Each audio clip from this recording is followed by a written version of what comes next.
The content of this podcast is provided for general informational purposes only and is not intended as, nor should it be considered a substitute for professional medical advice. Sweaty and pissed, menopause makes me sweaty and pissed. Hi, Leanne. Hey, Karen.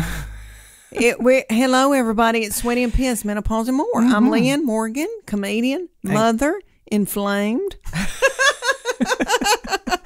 And I'm Karen, nurse practitioner, and we're glad to have you tune in again. And we're going to talk about intermittent fasting today. And you've probably been doing it in those little bitty blue jeans. She's got on tiny little blue jeans that I couldn't get my toe in. Yes, you could. And I couldn't. And it's okay. Yeah. I want your light to shine.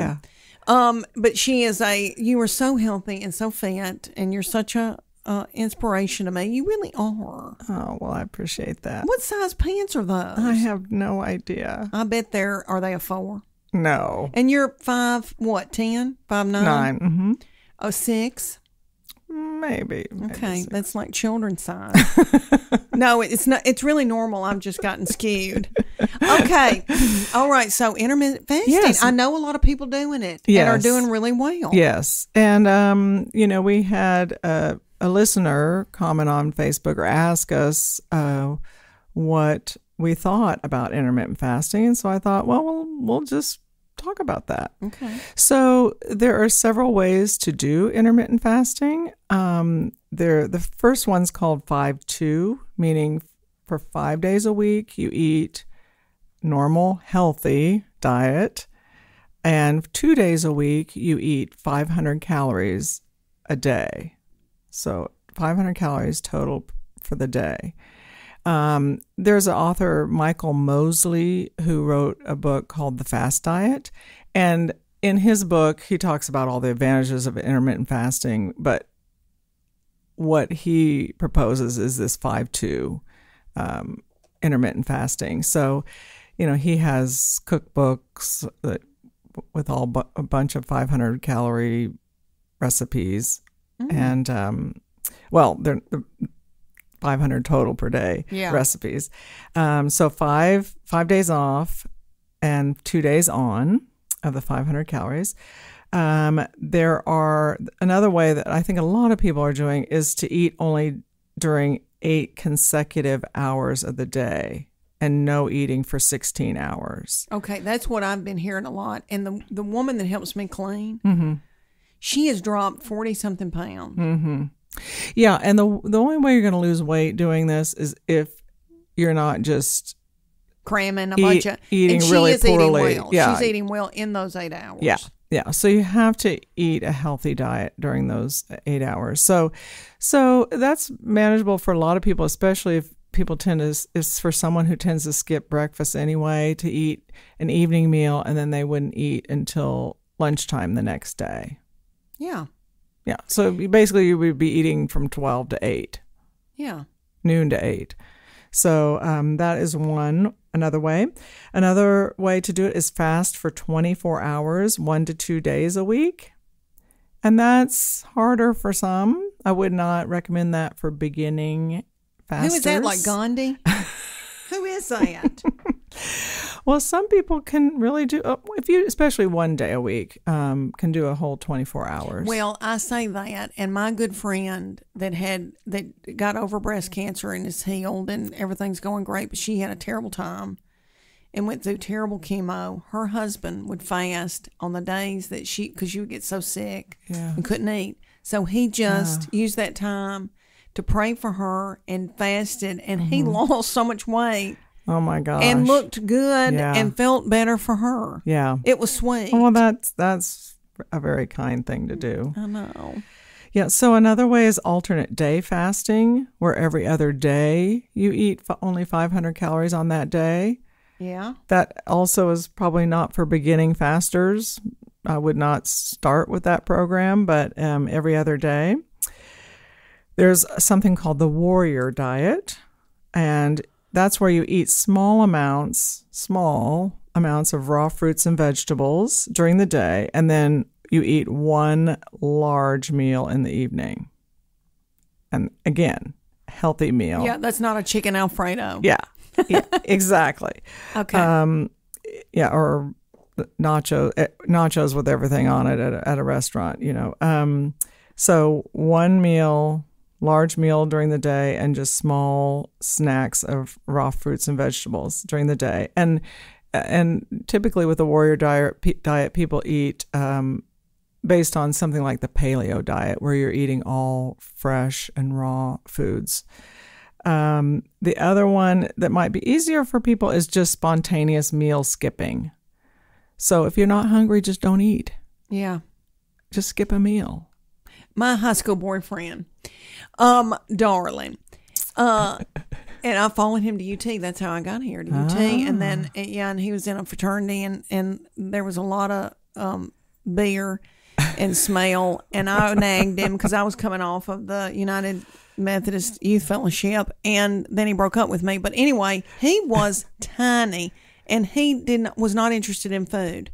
So he just ate when he was hungry. I've often thought, I've never met anybody else like him about that. But he just would eat when he was hungry and skip meals. And yeah. So if you're not hungry, you don't have to eat. Yeah. But So we've been taught, eat. Don't eat when you're that. not hungry. Well, but you know what? When we grew up, we were told don't snack between meals. And now we just eat nonstop. Yeah. So. Well, and some people tell you to eat small meals throughout the day to keep that fire burning, to keep your metabolism going like it's a furnace. So what do we do? I know. I'm going to talk about that a little bit too. So, so the benefits of intermittent fasting are weight loss. Again, when you're eating a healthy diet. And then it lowers insulin-like growth factor hormone. Yeah, so IGF-1, insulin-like growth factor hormone, which is a polypeptide hormone that is produced mainly by the liver, but can be produced by some other tissues. And lowering the insulin-like growth factor hormone, because it does cause cells to grow, can lower our risk for cancer, diabetes, heart disease. So when we lower that, it really helps reduce risk for chronic disease.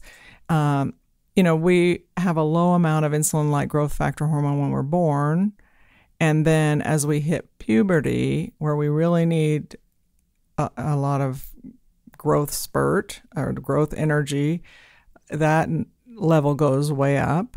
And then once you've stopped growing, that level should go down. And for people who are eating constantly, that level stays up, especially if you're eating high-fat foods and fast carbs, that kind of thing. So intermittent fasting really lowers that hormone, which lowers your risk for chronic disease. And it's also thought that fasting is thought to be reparative. So when we're eating, when we lived in a cave and we got food sometimes and sometimes we didn't have food, when we have food, our body focuses on growing, on having sex and reproducing. It's a survival mechanism. And then when we're fasting, when we don't have that food, the body uses its precious energy to repair cells, so it can get you ready for the next battle. So if you're eating constantly, you never have that reparation period. You never have a time that your body can repair itself. So. Oh, wow. I know. So I just had some takeaways for that about intermittent fasting. There are a lot of people doing it now. A lot of people getting really good results. Again, you got to eat a healthy diet on the days you're eating if you want to have those results. And if you are happy with your health and you don't feel like you need to make changes, you don't have to do intermittent fasting. But so, because it's just not for everyone. But yeah. But it can be a good thing in terms of disease reduction, but it just is not for everyone. And some people feel that it may not be as beneficial for women as it is for men. And it also is not a great choice for people who have eating disorders. You know? Yeah. So. Because that's just a trigger. Yeah. Maybe. Yeah. It's just, yeah.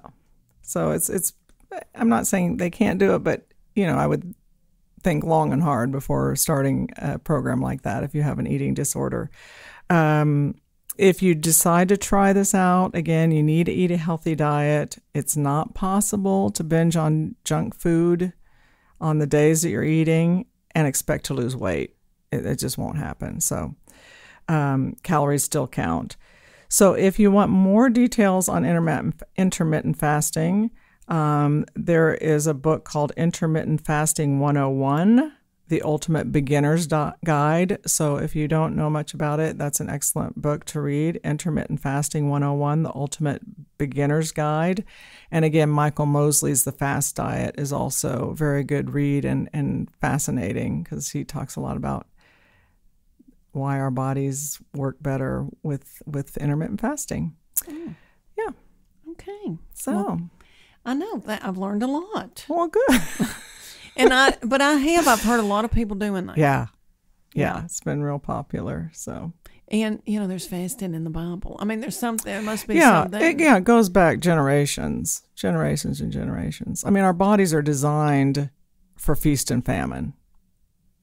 They just are. Oh. And they're not designed to feast all the time. Yeah. So.